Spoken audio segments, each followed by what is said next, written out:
Negro History Week, this is from Woodson editorial 1943, the Negro History Bulletin. Negro History Week is the week set aside by the Association for the Study of Negro Life and History for the purpose of emphasizing what has already been learned about the Negro during the year.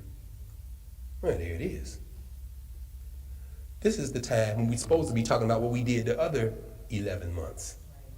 He said, those with ambitions in the present will thus gain renewed vigor in their efforts to battle with present-day obstacles and finally overcome in the struggle of life if you teach Negro youth their history year-round. The purpose of doing it year-round is so that they see every day examples of how to get out of the mess they're in. So we have that first quote. The second quote, this is the meaning of Negro History Week. It is not so much a Negro History Week as it is a history week. We should emphasize not Negro history, but the Negro in history. What we need is not a history of selected races or nations, but the history of the world void of national bias, race hate, and religious prejudice. His last sentence is powerful. This is from 1927, the year after he started it. He says there should be no indulgence in undue eulogy of the Negro. Don't feel sorry for us. We don't need your pity. He says the case of the Negro is well taken care of when it is shown how he has influenced the development of civilization. So don't do anything special, just tell the facts. But we know that's not going to happen. Why? Because the facts are going to upset the balance. Woodson was born in New Canton, Virginia, 1875. It's important to note that, in fact, because December 19th, 1875, his mother and father, James and Eliza, had been enslaved. He followed his two older brothers into the coal mines of Virginia, where he worked until he was 20 years old. Then he was finally able to be relieved of the duties of helping the family earn an income, and he could finally attend high school full time. He finished that course of study in less than 2 years, went on to college, Berea College in Kentucky. Integrated at the time, but then they went into resegregated after Woodson had left. It's very interesting. His mother and father came out of slavery, but they made sure all of their children, all the boys and girls, learned how to read. Woodson left home at 17, working first for the railroads and then following his two older brothers into the coal mines of Virginia. One of the men he worked the mines with, Oliver Jones, operated a room in his home stocked with fruit, drinks, and ice cream for the other miners. When Woodson let it be known he could read, he assumed his next community service role. In exchange for free goodies, Woodson read the newspapers to those men. In exchange for reading the newspapers to those men told them the stories of their lives. And they told Woodson the stories about, among other things, being veterans of the Civil War.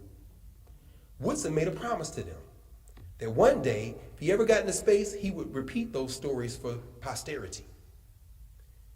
The reason I know that is because you can read his article, My Recollection of Veterans of the Civil War. It's in the Negro History Bulletin, February 1944. He kept his promise. This is a man who, as a teenager, read to old folks who became older men to him, but who had passed away by the time he got in the place where he could tell their story, but he kept his promise to him. This was his dedication. Our history isn't just our experiences. In fact, it's not our experiences. It's the experiences of our people. This was Woodson's primary objective in starting the Journal of Negro History. Let me continue. So he came out of that coal mine in 1898. For 2 years, he taught school in Winona, West Virginia. Then he went to Douglas High School in Huntington, West Virginia for 3 years before he went to the University of Chicago. He left the University of Chicago in 1903 and taught in the Philippines for 4 years. He's a scholar, but he's a teacher. He honed his craft as a teacher before he went into full-bred scholarship. Came back to the University of Chicago, went to graduate school there, got the master's in August 1908, and from there went to Harvard for a year. He completed the coursework for a PhD in a year. This is a man who came out the coal mine in West Virginia. He asked young people, when do you expect to graduate? I got left back. I'm going to graduate when I'm 20. Okay, Woodson started when he was 20. It's okay. In other words, if you make up your mind, this is why we wanted to use Woodson, right? Not just for what he did, but how he did it. So young people can read this and realize it's never too late. You know, And then if you work hard enough, you can do things other people say, wow, it's just Harvard. What is Harvard to me? Woodson was the second black person to get a PhD from Harvard. The first was Du Bois, but he was the first and will be the only one ever to be the one, a son of enslaved Africans. Because Du Bois' parents were born out in Massachusetts.